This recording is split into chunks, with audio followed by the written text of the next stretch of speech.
Good morning everyone. Shri Krishna Janmashtami की आप लोगों को ढेर सारी बधाइयाँ।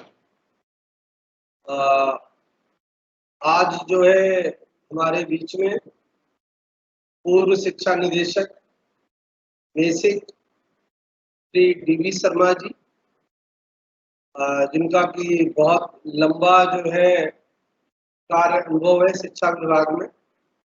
उन्होंने शिक्षा विभाग के लगभग समस्त पदों पे कार्य किया हुआ है और बहुत दिनों तक सर्व शिक्षा अभियान का जो ऑफिस है उसमें जो है प्लानिंग से लेकर के इम्प्लीमेंटेशन कैसे किया जाए सर्व शिक्षा अभियान के अंतर्गत जो पूरी स्कीम है, प्रोग्राम है, तो उस पर जो है बहुत लंबा अनुभव है। मेहनत से सर ने वहाँ पे लगभग 10-12 साल 15 साल काम किया हुआ है और फील्ड में भी बहुत सारा काम किया हुआ है। साथ ही जो है वो 3 वर्ष तक जो है इस प्रदेश में शिक्षा निदेशक बेसिक के कार्य पद पर कार्य किया हुआ है।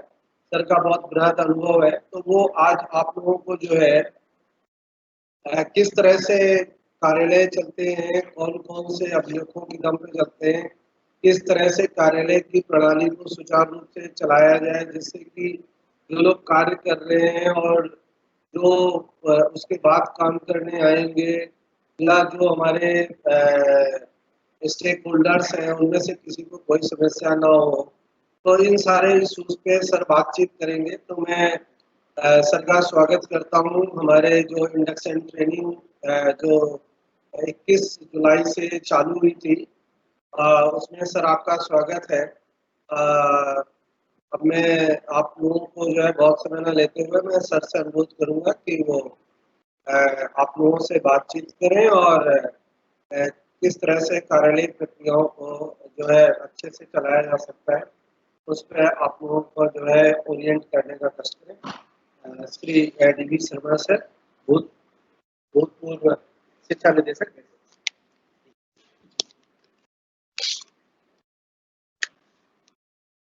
अच्छा, थैंक यू अजय कुमार सिंह जी। सर्वप्रथम आपको बहुत धन्यवाद ज्ञापित करते हैं कि हमें अवसर दिया आपने डाइट की फैकल्टी से वार्ता करने का। मैं इस ऑनलाइन प्रशिक्षण में डाइट के सभी सम्मानित संकाय सदस्यों का स्वागत करता हूं। आज का जो विषय है जो हमें दिया गया है वो बेसिकली ऑफिस मैनेजमेंट और डॉक्यूमेंटेशन पर फोकस रहेगा। सर्वप्रथम हम ऑफिस मैनेजमेंट की बात करेंगे। ऑफिस मैनेजमेंट हो या संस्था का कार्यालय प्रबंधन हो, उनमें उसका क्या आशय है, क्या मीनिंग है, उनमें क्या एलिमेंट्स होते हैं जिनमें हमें ध्यान देना चाहिए, उसके लिए हमें क्या स्किल्स एक्वायर करनी चाहिए, किन बिंदुओं को ध्यान रखना चाहिए।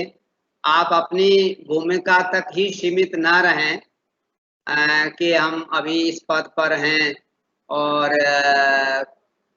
कार्यालय जैसी चीजें क्यों बताई जा रही हैं।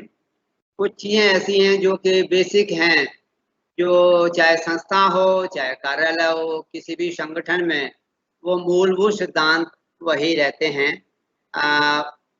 कार्यालय या संस्था बदल जाने से थोड़ा बहुत अंतर आता है। तो सर्वप्रथम हम बताएंगे आपको कि ऑफिस मैनेजमेंट का मीनिंग क्या है, क्या इसको कैसे परिभाषित कर सकते हैं। तो यदि शॉर्ट में देखें मिलाकर के सभी तत्वों को, तो ये कहते हैं कि office management is an art of guiding, directing, coordinating and controlling the salaried employees of the organization in order to achieve specific objectives within a time schedule। ये इसकी एक बड़ी एक कॉम्प्रहेंसिव डेफिनेशन है क्या क्या चीजें इसमें होती हैं। तो office management is art of guiding, directing, coordinating and controlling the salaried employees of the organization in order to achieve specified objectives within a time schedule। हम इसको तोड़ तोड़ करके इसको देखेंगे कि जो डेफिनेशन में जो बातें कही गई हैं क्या इनका मतलब है। पहला शब्द आया है इसमें गाइडिंग, मार्गदर्शन करना है। दूसरा शब्द है डायरेक्टिंग, निर्देशन करना होता है। तीसरा शब्द है कोऑर्डिनेटिंग, समन्वय बैठाना होता है अपने सहयोगियों साथियों के साथ, अधीनस्थों के साथ। और फिर है कि controlling, controlling of the employees of the organisation. फिर ये तो हो गई प्रक्रियाएं, क्या क्या हमें करना है, लेकिन ये भी ध्यान रखना है कि हमारा किस कार्य किस चीज के लिए क्या उद्देश्य क्या है हमारे। तो इसमें टू अचीव स्पेसिफाइड ऑब्जेक्टिव्स, और इसके बाद एक और शब्द है विद इन टाइम शेड्यूल। ये बहुत इंपॉर्टेंट है। कार्य तो सभी हो जाते हैं, कोई 3 दिन में कार्य करना है, 3 दिन का टारगेट है। कार्य उसी को स्वतंत्रता दे दी जाए तो 5 दिन में सभी कार्य, 4 दिन में सभी कर देंगे, 5 दिन में सभी कर देंगे, नहीं तो 8 दिन में सभी कर देंगे। तो time schedule is also very important thing. ये जो टाइम असीमित है तो कार्य तो हो ही जाएगा, कोई मंद गति से करेगा तो समय ज्यादा ले लेगा। तो ये इसकी डेफिनेशन में जो शब्द आए हैं वो ये शब्द हैं, इनको guiding, directing, coordinating, controlling employees to achieve specific objectives within a time schedule. इसको याद रखने के लिए शॉर्ट में एब्रीविएट करें तो goody cocos fast. Goody cocos, G से GU for guiding, DI for directing, CO for coordinating, CO for controlling, S for employees. तो goody cocos fast, fast FAST, fast.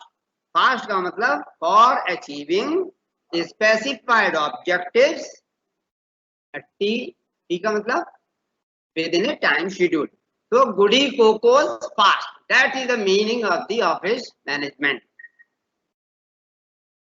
अब इसमें है भूमिका क्या होती है हमारी, वो देखें। क्यों गाइडेंस का रखा गया?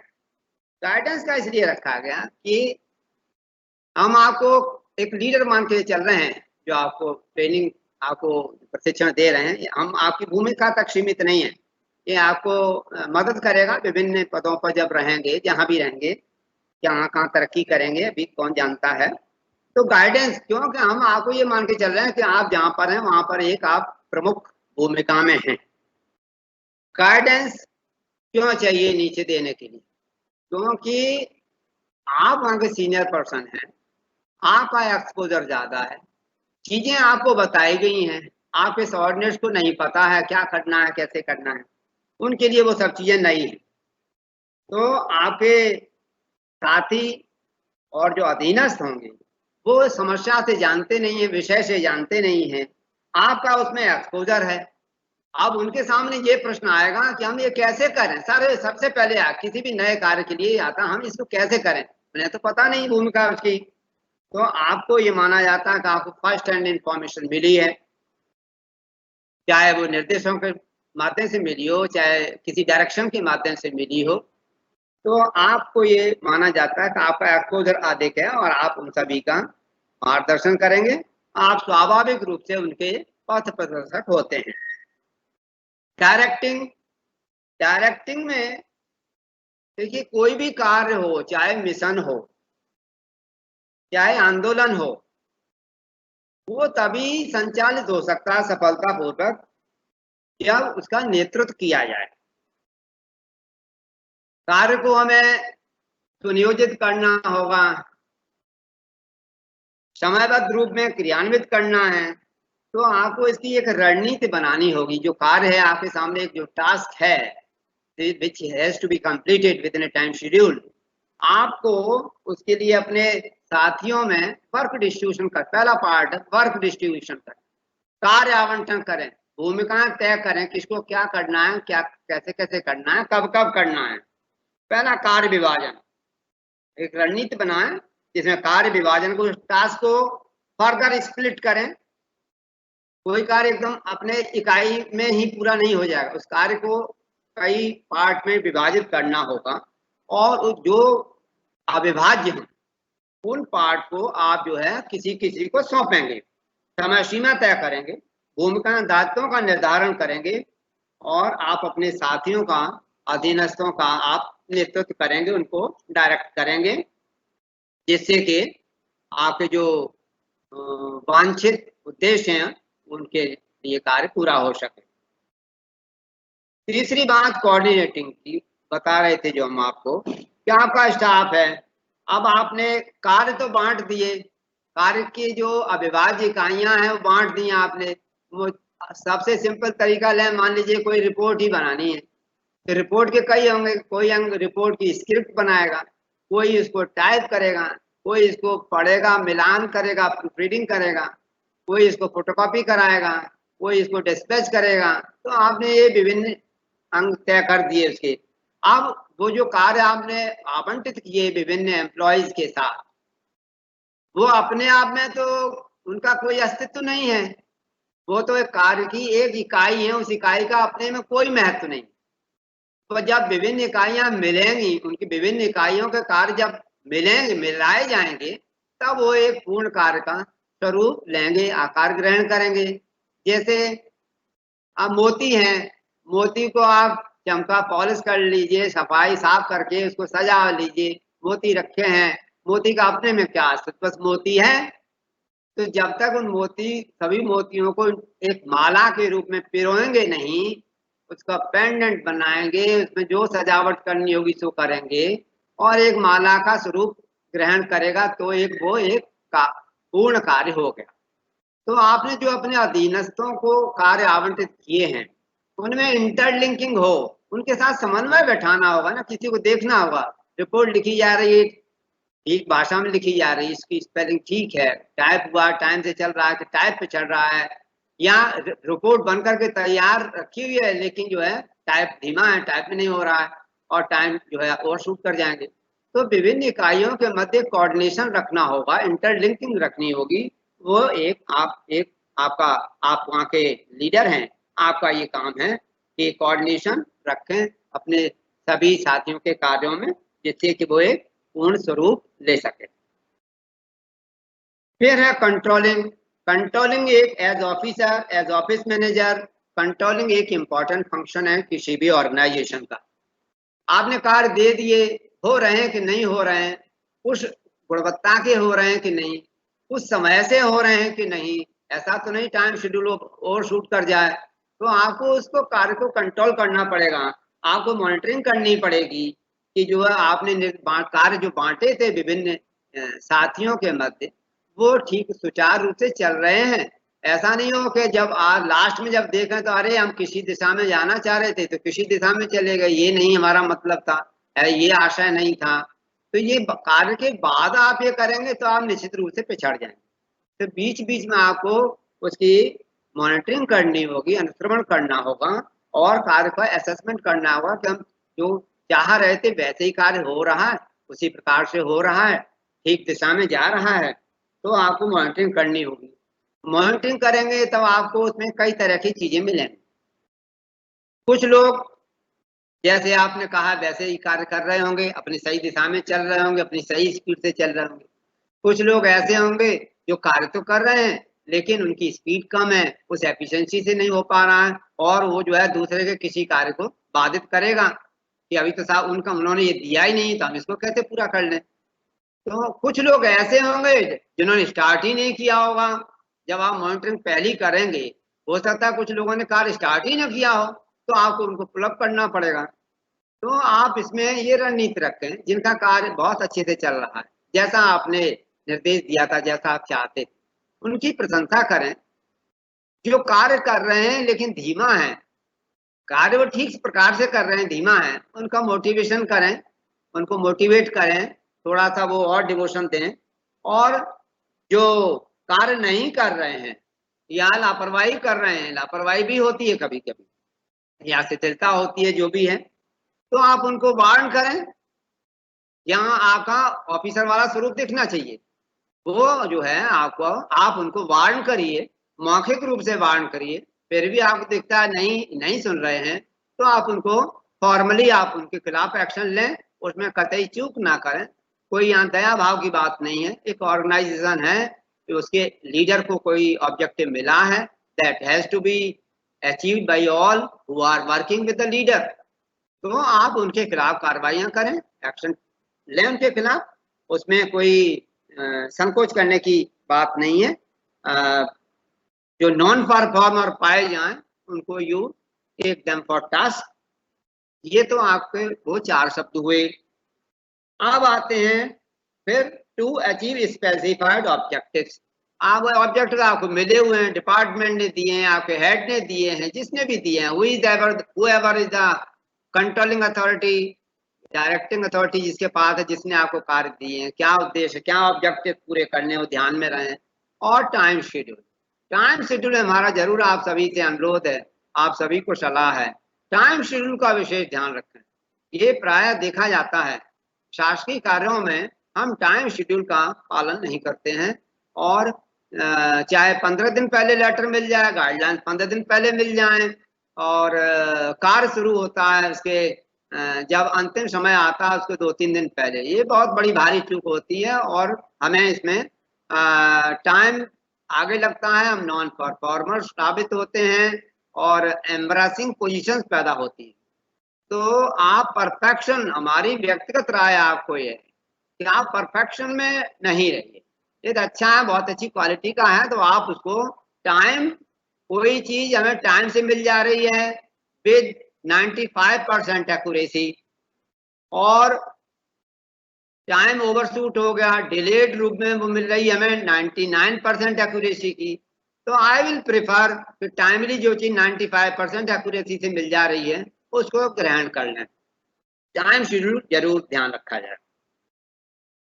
आप देखते हैं कि एलिमेंट्स क्या हैं ऑफिस मैनेजमेंट में, वो एलिमेंट्स क्या हैं जिन पे जो हमारे संज्ञान में होने चाहिए, जिनको हमें ध्यान में रखना चाहिए अपने कार्य को अंजाम तक ले जाने की। एक बेसिक बात आती है एफिशिएंट वर्किंग की, एक ही शब्द है की, एफिशिएंट वर्किंग। यदि हम एफिशिएंटली और प्रोफेशनली कार्य करेंगे तो ऐसी कोई चीज नहीं है कि वो हम समय से उसको ना पूरा कर लें। एफिशिएंसी से नहीं करेंगे तो समय बहुत लगेगा, और फिर उसमें कई तरह की कठिनाइयां पैदा हो जाती है। तो हमें ऑफिस मैनेजमेंट की जो कार्य पद्धति है उसमें वो एफिशिएंट होनी चाहिए, एफिशिएंटली कार्य करना चाहिए हमें। अब उसके लिए क्या क्या चाहिएगा, आपको क्या क्या एलिमेंट देखने होंगे। नंबर 1, एक एलिमेंट इंपॉर्टेंट है किसी भी ऑर्गेनाइजेशन, पहला वो है वहां के स्टाफ, पर्सनल जिसको बोलते हैं स्टाफ। जो वहां पर पद हैं वो भरे हों, पद भरे हों तभी तो आप कार्य करा पाएंगे। हो सकता है पद आपके कंट्रोल में ना हो भरना, और कहीं हो, लेकिन इसको ध्यान में रखना होगा। एक तो हमें जो कार्य दिया गया उद्देश्य, ये उद्देश्य सौंपे गए हैं, उनको पूर्ण करने के लिए हमारे पास आदमी होने चाहिए जिनकी पावर आपको आप पर भरें। पद रिक्त रहेंगे तो ये आपकी एफिशिएंसी को प्रभावित करेगा, आपके कार्य के आउटपुट को प्रभावित करेगा। नंबर 2 इसी में कि वो स्टाफ है वो ट्रेंड है कि नहीं, कार्य कुशल है कि नहीं। ऐसे ही 20 आदमियों की भीड़ अकुशल और 5 लोग कुशल, तो 5 लोग जो कुशल होंगे वो कार्य सही प्रकार से कर पाएंगे।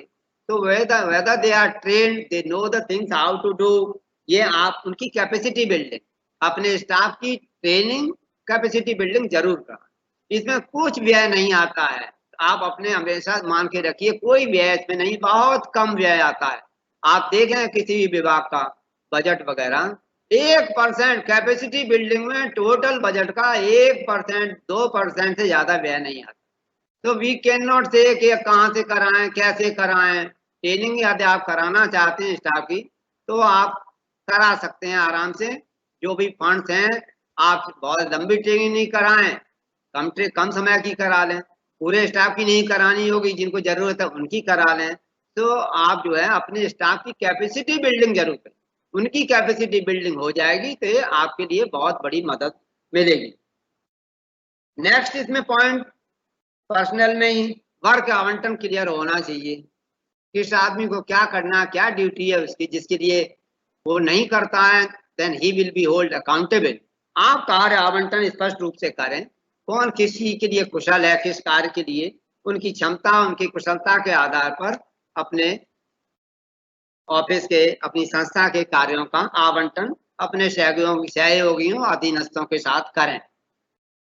ये हुआ पर्सनल। पहला पॉइंट तो ये हो गया कि उस संगठन का स्टाफ और एम्प्लॉइज के बारे में। दूसरा है मीन्स, साधन होने चाहिए। कोई भी कार्य करने के लिए साधन तो हो, मिनिमम साधन भी नहीं है तो आप आदमी होते हुए भी आप नहीं कार्य कर पाएंगे। टूल्स तो हो बेसिक।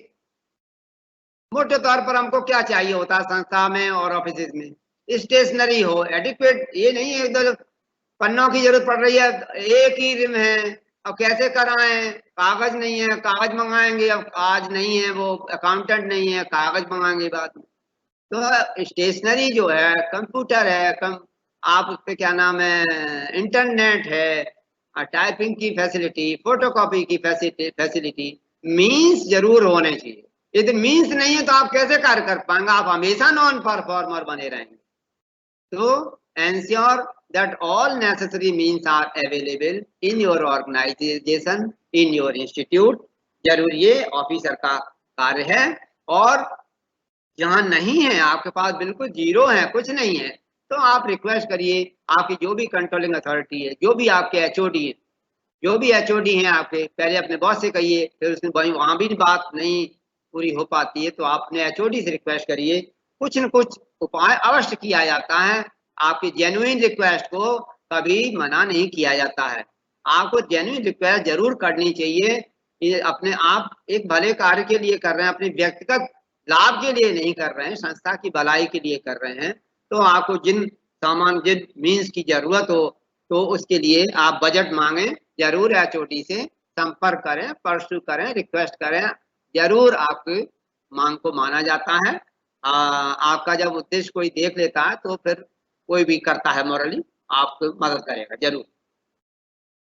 तीसरी बात है कि एनवायरनमेंट, संस्था का या कार्यालय का एनवायरनमेंट बहुत अच्छा होना चाहिए। एनवायरनमेंट से आप please don't keep yourself limited to ecology. Environment से मतलब पेड़ पौधों और साफ सफाई से नहीं, वो तो एक अंग है।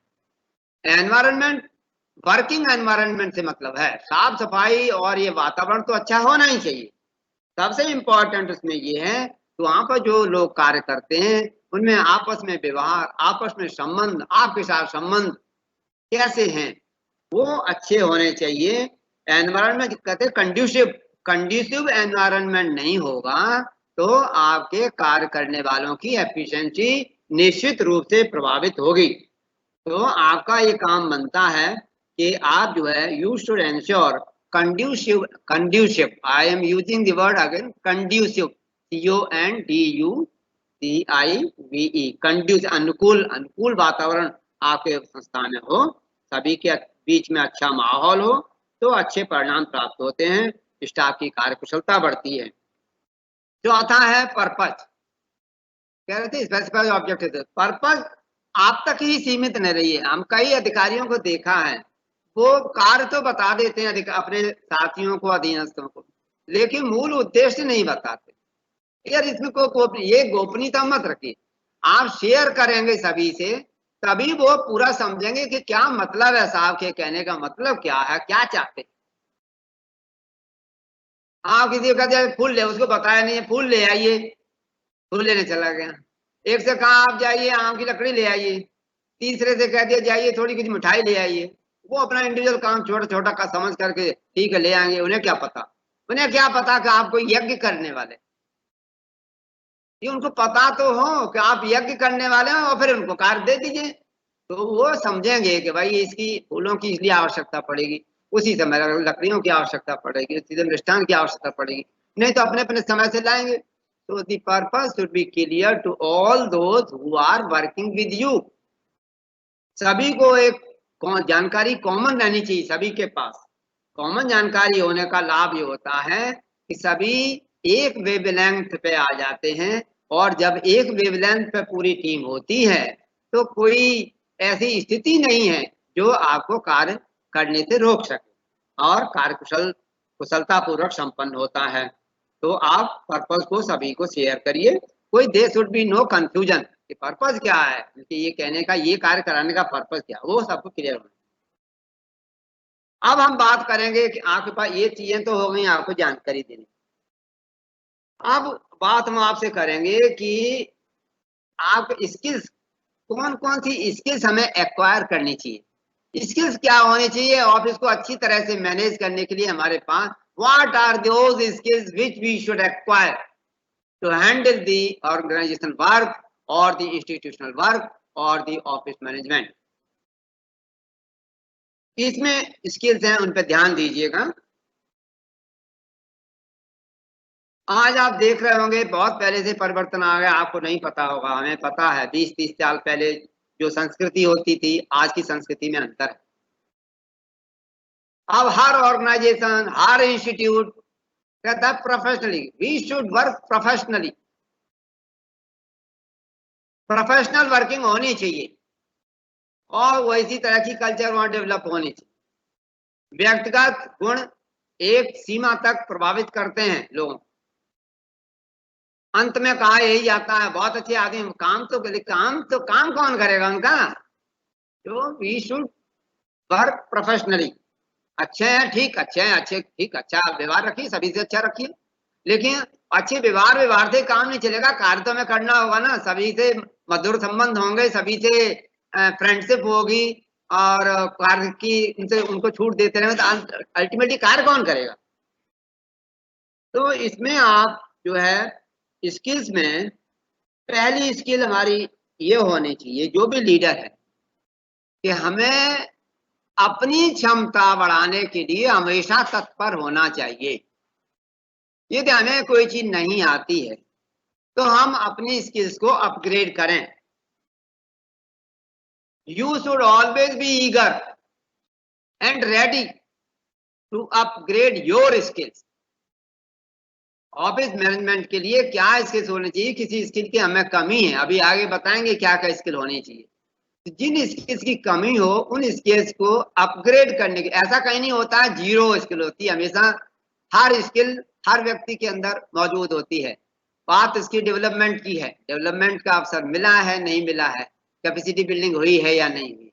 तो हमें अपनी इसकी सबसे पहला ये है कि हमें ये कभी नहीं सोचना चाहिए अहम ब्रह्मोस्मि, आई नो एवरीथिंग, और हमें आगे कोई सीखने की आवश्यकता नहीं। शिक्षा विभाग में जो कार्य करते हैं वो अच्छी तरह से बात जानते हैं, कहीं कोई लिमिट नहीं है सीखने की, और ना कभी सीखने का रास्ता बंद करने से। स्किल्स पे आते हैं, क्या स्किल्स होनी चाहिए। Number 1, you should possess planning skills. Planning की स्किल होनी चाहिए। प्लानिंग का तात्पर्य संकीर्ण रूप में ना लें, जैसा लेते हैं अमूमन सभी लोग, ज्यादातर लोग प्लानिंग से मतलब समझते हैं बजट। नो, वो तो एक पार्ट प्लानिंग का, एक वो भी एक अंग है। प्लानिंग की स्किल्स आपके पास होनी चाहिए। ये वो बजट से संबंधित भी हो सकती है, बजट से संबंधित ना हो, अन्य चीजों से ज्यादा संबंधित होती है। रोज हम बजट नहीं डील करते हैं, लेकिन प्लानिंग हम डेली करते हैं। हमें यहाँ से हैदराबाद जाना है, जब वक्त हमने मन बनाया कि हमें जाना, तो प्लानिंग वहीं से शुरू हो जानी चाहिए। टिकट की व्यवस्था, ठहरने की व्यवस्था, रास्ते की व्यवस्था, लौटने की व्यवस्था, दैट इज प्लानिंग। हम हर स्टेप की प्लानिंग करनी चाहिए। यदि हम सफलतापूर्वक उस कार्य को पूर्ण करके समय से अपना वापस आना चाहते हैं तो प्लानिंग होनी चाहिए। तो प्लानिंग में हमें किसी भी कार्य के स्टेप्स को देख लेना चाहिए, क्या क्या इसमें स्टेप्स इन्वॉल्व होंगे, और उसके लिए हमें उसकी रिसोर्सेज की व्यवस्था करनी होगी। प्लानिंग की क्यों आवश्यकता पड़ती है? तो प्लानिंग की आवश्यकता हमेशा इसलिए पड़ती है, दो चीजें होती हैं, एक छोर पर है रिसोर्सेज, एक छोर पर है कार्य या रिक्वायरमेंट या अपेक्षाएं। आप जब दोनों की मैचिंग देखेंगे तो हमेशा you will find in the life कि कार्यों की अपेक्षा, कार्यों के सापेक्ष या आवश्यकता के सापेक्ष या अपेक्षाओं के सापेक्ष जो हमारे पास संसाधन है वो कम पड़ते हैं हमेशा। प्लानिंग शब्द ही इसी तरह डराइव हुआ। When there is mismatch between the resources and the requirements, तब हमें प्लानिंग की आवश्यकता पड़ती है। हमारे पास असीमित रिसोर्सेज हैं तो प्लानिंग की कोई आवश्यकता नहीं है, लेकिन असीमित स्रोत नहीं होते हैं। असीमित रिसोर्स, बजट सीमित होता है, आदमी सीमित होते हैं, और सबसे बड़ी बात समय सीमित होता है। बजट आप कंट्रोल भी कर सकते हैं, हो सकता है आपका विभाग या आप जहां भी हैं या आप पर्सनल लाइफ में आपके पास बहुत पैसा है, तब भी आप बजट को मैनेज कर सकते हैं। आदमी कम है, आदमी ज्यादा लगा सकते हैं। टाइम का क्या करेंगे? Time is not in your control, तभी प्लानिंग की आवश्यकता पड़ेगी।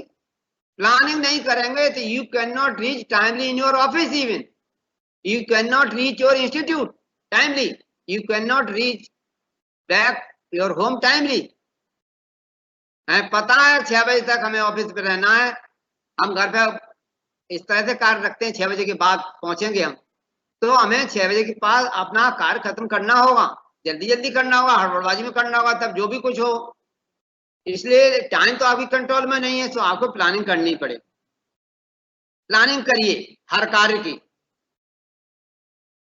आपको जब आप देखेंगे रिसोर्सेज सीमित हैं, अपेक्षाएं या कार्य अधिक हैं, तो आपको प्रायोरिटी में प्लानिंग में बात आती है। क्यों प्रायोरिटी? आप प्रायोरिटी तय करें, पहले हम क्या करें, किस कार्य को हम बाद में ले सकते हैं, किस कार्य को तीसरे नंबर पर ले सकते हैं। आप कम महत्व कार्य को प्राथमिकता दे देंगे, अधिक महत्व के कार्य को कम प्राथमिकता देंगे, तो हमेशा आप असफल रहेंगे। कार्य के महत्व को देखिए, टाइम क्या निर्धारित है उसको देखिए, उसी हिसाब से आपको प्रायोरिटी कार्यों की तय करनी पड़ेगी। ऐसे ही बजट में होता है। जब हमारे पास सीमित बजट होता है, हमें संस्था के लिए कार्य बहुत सारे कराने, डिपार्टमेंट के लिए बहुत सारे कार्य कराने, हम सारे कार्य इकट्ठे नहीं करा सकते क्योंकि बजट सीमित है। तब हम प्राथमिकता का निर्धारण करते हैं, पहले हम ये कार्य कराएं, फिर इसके बाद ये कार्य कराएंगे, इसके बाद इसके लिए पैसा देंगे। उसमें भी दिक्कत, आप जब कमी पड़ती है तो हम फेजेज, चरण लेते हैं। पहले चरण में इतने % में काम करें, दूसरे चरण में इतने % विद्यालय में कार्य करें, तीसरे चरण में इतने में करें। तो these are the elements of planning. Priority तय करिए, रिसोर्सेज को देखिए, अपनी रिसोर्सेज का आकलन कर लीजिए, कार्यों का आकलन कर लीजिए, प्रायोरिटी का निर्धारण कर लीजिए, बजट की व्यवस्था कर लीजिए। लास्ट में प्लान में क्या जरूरत है? आंकड़े, आंकड़ों की बहुत आवश्यकता होती है।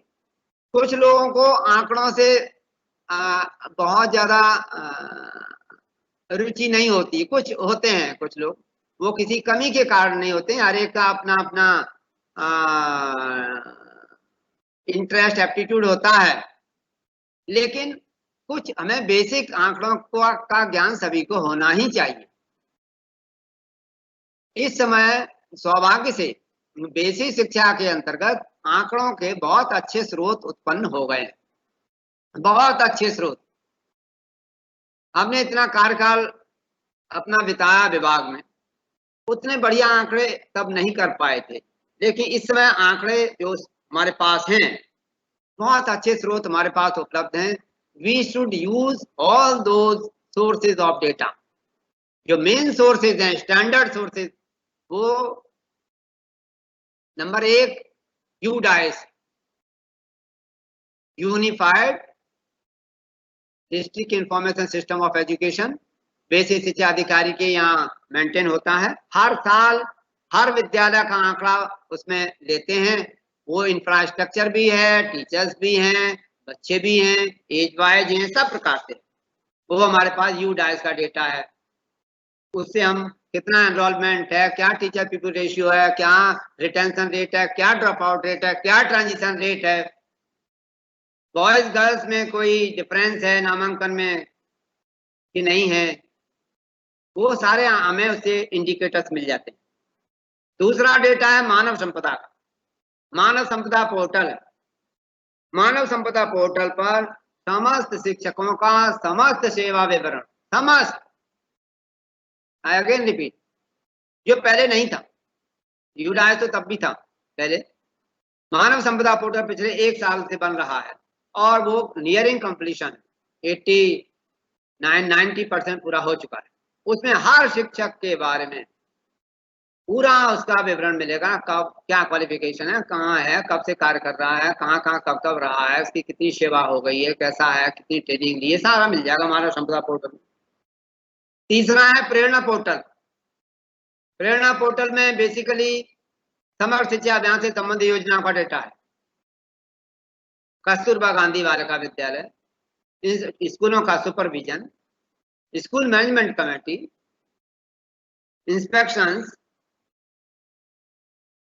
लर्निंग आउटकम्स, स्कूल का इंफ्रास्ट्रक्चर, ऑपरेशन कायाकल्प के अंतर्गत क्या प्रगति हुई है, इंफ्रास्ट्रक्चर इसमें कैसी पोजीशन है विद्यालयों, सारा डेटा आपको प्रेरणा पोर्टल से मिल जाएगा।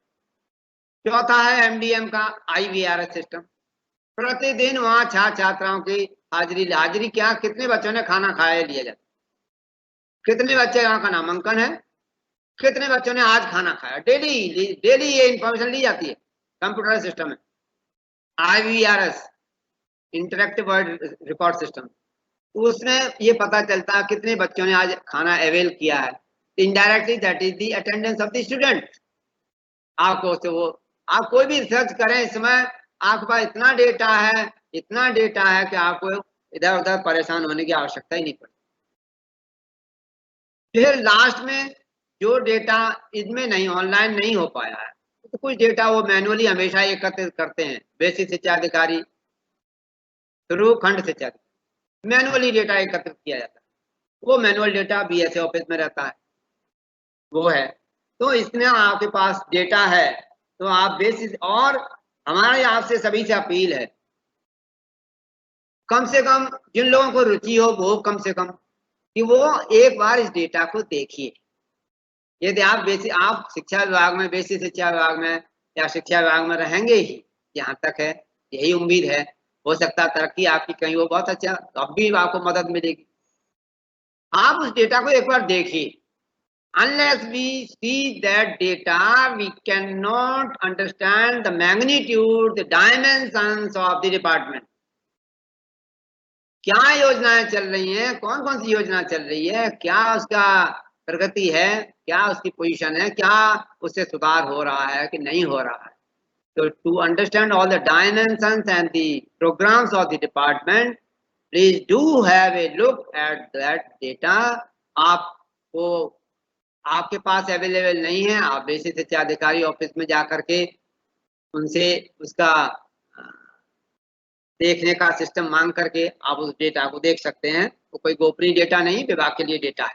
कोई प्रॉब्लम आती है तो अजय कुमार सिंह जी को बताइए, अजय कुमार सिंह जी बताएंगे, जहाँ भी होगा वहां से आपको उसका देखने का आपको सुविधा उपलब्ध करवाएंगे। प्लानिंग की स्किल हो गई। दूसरा एडमिनिस्ट्रेटिव स्किल्स।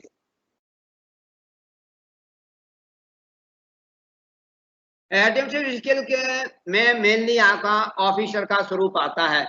कुछ चर्चा पहले हम कर चुके हैं, उसी में और जो एक आध दो फिर रिपीट होंगी। वही एज एन ऑफिसर आपने कार्यों की लिस्ट बनाएं, समय समय पर रिव्यू करते रहें। ऐसा नहीं है, छोड़े मत रहिए किसी पर,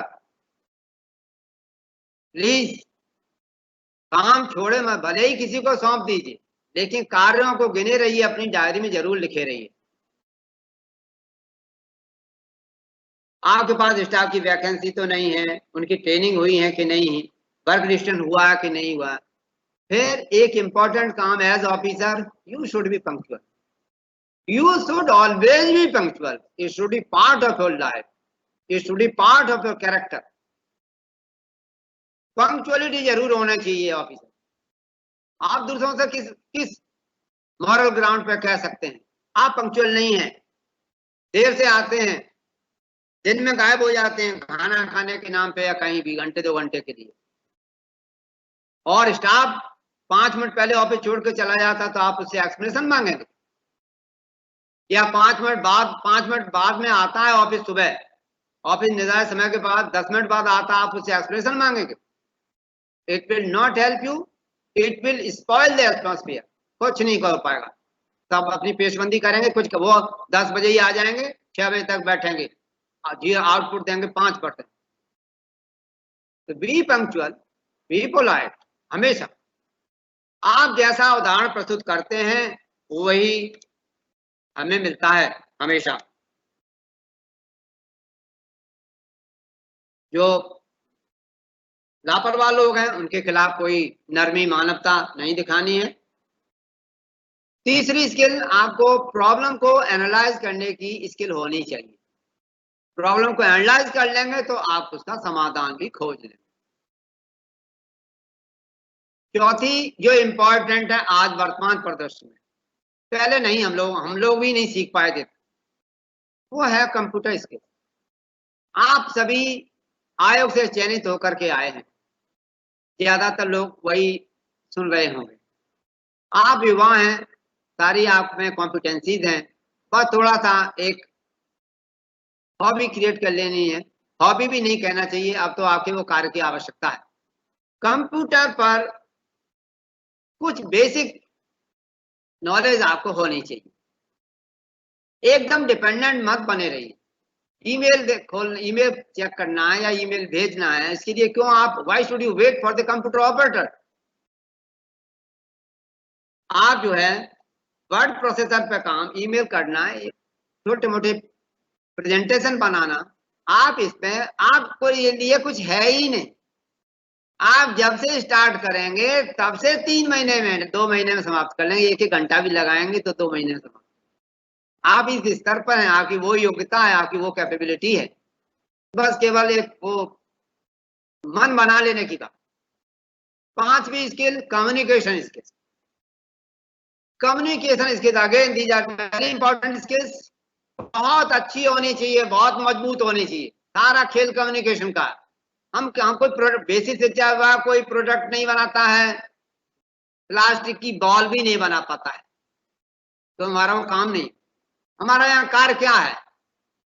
पठन पाठन प्रशिक्षण, हम ह्यूमन रिसोर्स का डेवलपमेंट करते हैं। तो हमारा कम्युनिकेशन स्किल बहुत ही इफेक्टिव होना चाहिए। हम जो कह रहे हैं वही दूसरा आदमी समझ रहा है। There should be no confusion. और विनम्रता रहे हमेशा। कम्युनिकेशन स्किल्स ऐसे हूँ आपकी, जो आप कहना चाह रहे हैं उसका आशय आप जिसको कह रहे हैं वो उसी रूप में उसको समझ रहा है। कम्युनिकेशन बहुत अच्छी होनी चाहिए। आपके विभिन्न स्तर पर इंटरेक्शन होते हैं, अपने सीनियर्स के साथ होते हैं, एचओडी से होते हैं, डीएम से होते हैं, सीडीओ से होते हैं, बीएसए से होते हैं, अपनी फैकल्टी के साथ होते हैं, डिग्री कॉलेज के साथ होते हैं, जहां भी होते हैं। कम्युनिकेशन अच्छा होना चाहिए। आपके अपने अधीनस्थों के साथ कम्युनिकेशन बड़ा साफ। ये नहीं कह रहे ये कहा था, हम तो ये समझे थे, that is utter failure.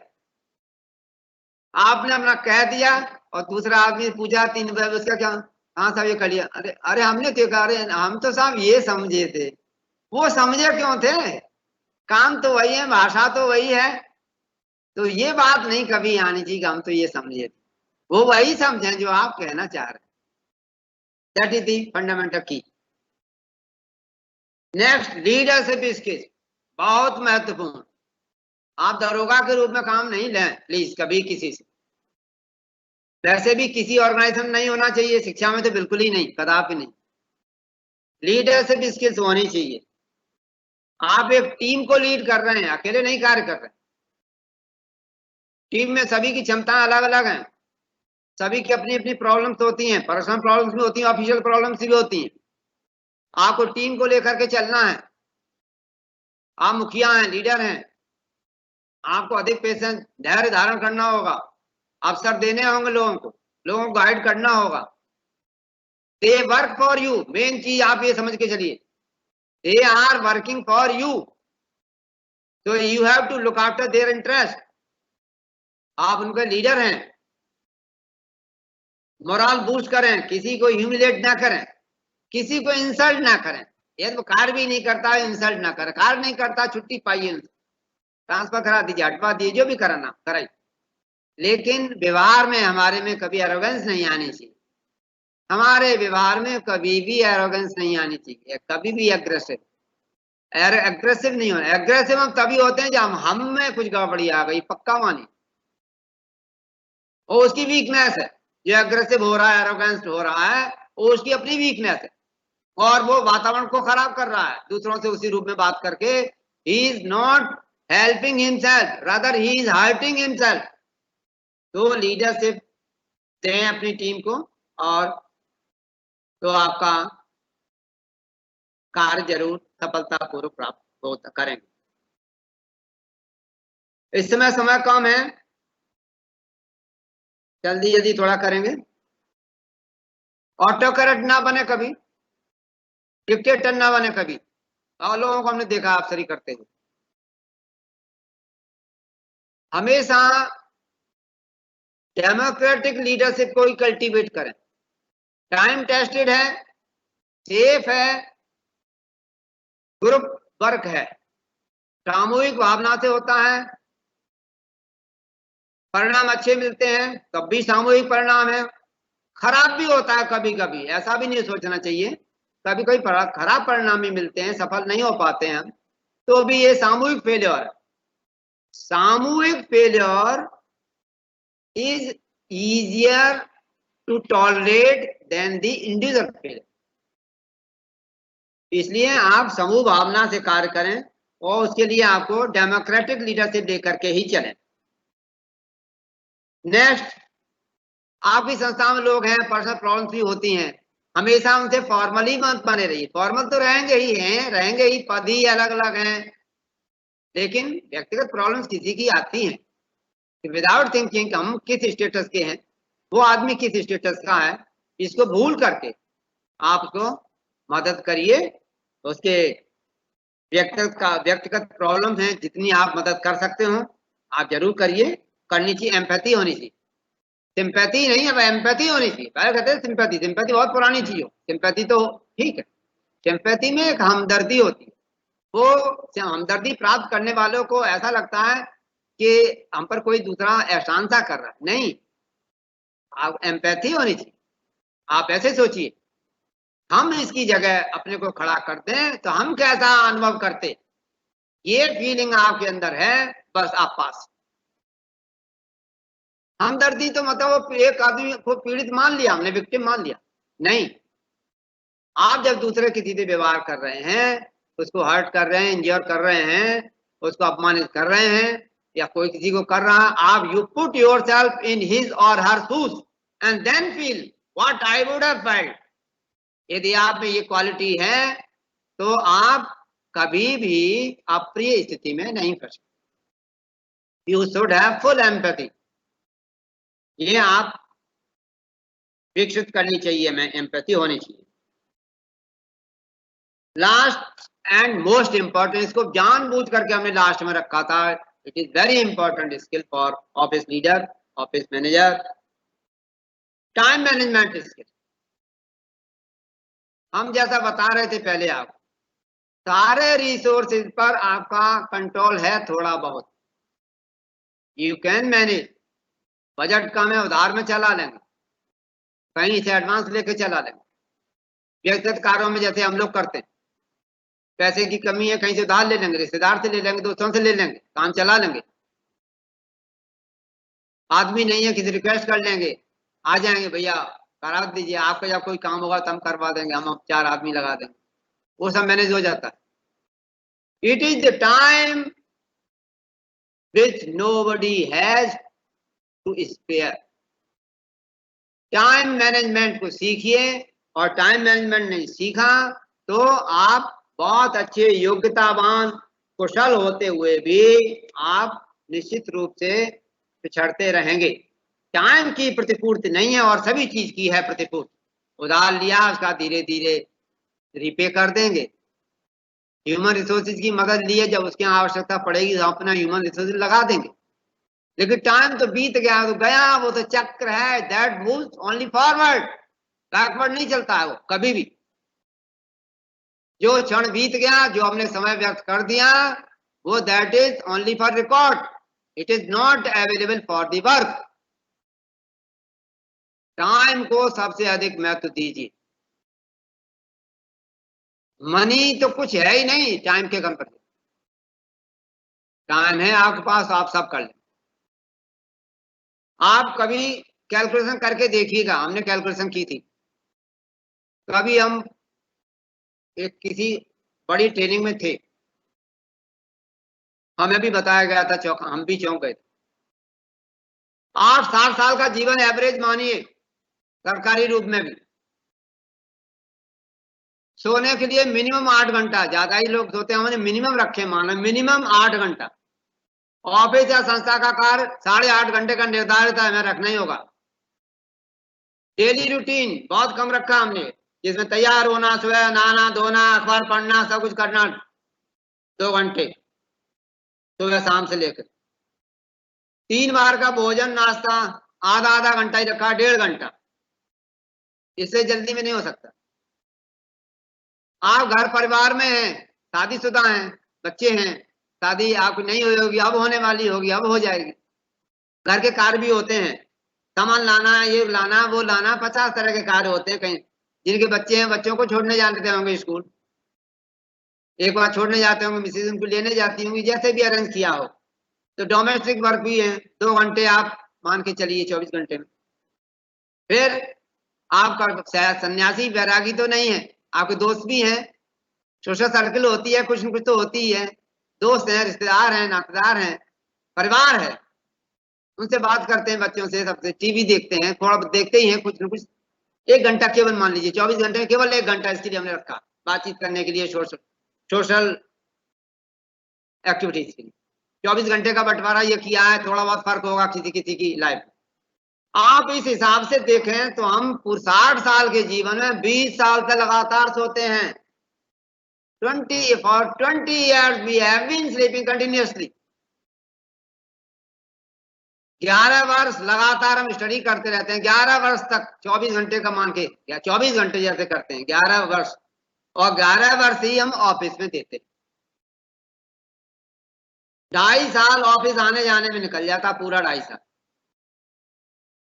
Daily routine में 5 साल लग जाते हैं। भोजन और नाश्ता में 3.25 साल लगते हैं। 3.25 साल लगातार हम भोजन नाश्ता करते रहे। आप ऐसे आपने देखेंगे आप, तो आपको पता चलेगा कहाँ इसमें गुंजाइश है, क्या चीज कटौती कर दें। I want to bring you to this point, क्या चीज कटौती कर दें इसमें। सोने के घंटे कम कर दें, 5 घंटे 6 घंटे। आप अगले दिन कैसा महसूस करते हैं? जब नींद नहीं आपको 2 दिन अच्छी आ पाती, किन्हीं कारण से व्यस्त रहे, रास्ते में रहे, जो भी है, आपकी एफिशिएंसी को डाउन करता है। आपकी रूटीन डिस्टर्ब होती है, आपकी एफिशिएंसी डाउन होती है। ये इतनी लंबी बातें करने का हमारा आशय सिर्फ आपको ये था कि आप टाइम के महत्व को प्लीज सभी लोग समझें और टाइम को मैनेज करना सीखिए। ऑफिस का जो काम हमें करना पूरा मेक इट अ पॉइंट, उतने समय में ही करना। चाहेंगे तो हो जाएगा, करेंगे, कम कुशलता से होगा, बाद में अधिक कुशलता से होगा। लेकिन जहां आपने मन में ये बना लिया ठीक है आज नहीं, मन नहीं, आज का मूड नहीं कर रहा है, कल करेंगे, प्रोलॉन्ग करने से कार्य भारी हो जाता है और वो आपकी किसी इंपॉर्टेंट एक्टिविटी का टाइम निकाल ले जाता है। ऐसी स्थिति नहीं कभी उत्पन्न होने दे। जो कार्य निर्धारित समय में होना है तो उसको निर्धारित समय में करना है जरूर ही, वही तो एफिशिएंसी है। उसेन बोल्ट दौड़ते हैं 100 मीटर फर्राटा 9 सेकंड में करते हैं। कौन बड़ा काम करते हैं 15 सेकंड में? तो आप भी कर लेंगे, जितने लोग बैठे हैं सभी 15 सेकंड में कर लेंगे। हम 60 साल से ऊपर के 15 सेकंड में तो हम आप कर लेंगे। टाइम की तो लिमिट, लेकिन हाँ जानते हैं हम 10 में नहीं कर पाएंगे, 11 में नहीं कर पाएंगे, 12 में नहीं, बहुत हायर कंपटीशन हो जाता है बहुत आगे जाकर। इसलिए कार्य की एफिशिएंसी में आप किसी प्रकार का समझौता ना करें, और नहीं तो वो दूसरे इंपॉर्टेंट कार्यों से आपका समय बर्बाद करेगी। इनएफिशिएंसी नहीं आने दें। इनएफिशिएंसी जहां हुई तो समझिए आपका जो आपका क्या मतलब, इसका मतलब क्या है? Your work is unplanned, your work is unstructured, you are not focused on the work, तभी टाइम ज्यादा लगता है। रिसर्च में हो सकता है जहां हमें चीजें पता नहीं है, उसमें समय लग सकता है। कोरोना वायरस का चीज का पता नहीं चला, वैक्सीन खोजने में समय लग रहा लगेगा, that is the research subject. लेकिन जो चीज निर्धारित है वो उतनी में होनी चाहिए। आप कोई रोज नई चीजें खोजने तो नहीं जाते हैं, रूटीन के कार्य सब कर रहे होते हैं। कभी कभी होता है, ऑकेजनली होता है, हम भी बैठे हैं ऑफिस में कभी कभी 10-10, 11-11, 12-12 तक बैठे हैं, लेकिन वो routine routine it should not be routine. If it is routine then you are inefficient. बड़े खुले शब्दों में कहते हैं, आई डिसलाइक इट कि टाइम अधिक समय जो है ऑफिस में संस्था में देना, जितना रिक्वायरमेंट है उससे ज्यादा देना। कभी कभी ऑकेजनली वर्क आता है, करना होता है, वो 4 दिन 6 दिन होता है, 15 दिन होता है, साल में 2 बार होता है, साल में 4 बार होता है, महीने में 1 दिन होता है। एक्सेप्शनल सर्कमस्टांसेस में वर्कलोड हो सकता है बढ़ जाए, तब हमें टाइम देना होता है, देंगे।